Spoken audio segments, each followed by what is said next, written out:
學水，有一隻愛叫的烏鴉，叫得口渴了，到處找水喝。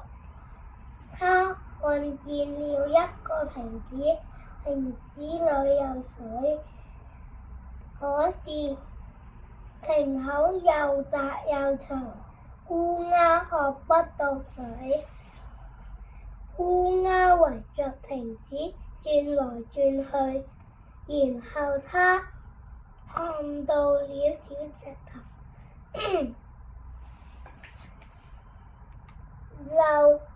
就丟來很多小石頭，放進瓶子裏，水慢慢升高，烏鴉喝到水了。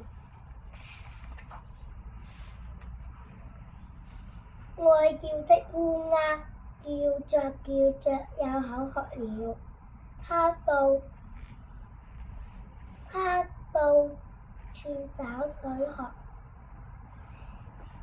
這次它又看見了一個瓶子，瓶子裏有水，可是瓶口又窄又長，烏鴉喝不到水。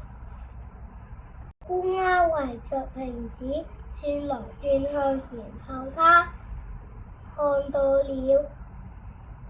蘆葦，就丟來一根蘆葦，插進瓶子裏，用力不給，烏鴉喝到水了。愛叫的烏鴉叫着又口渴了，它到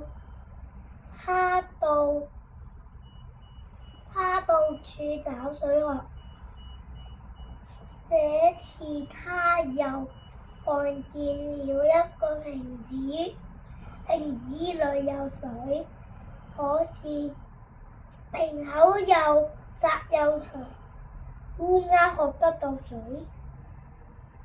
烏鴉一直圍着瓶子轉來轉去，然後它想到了。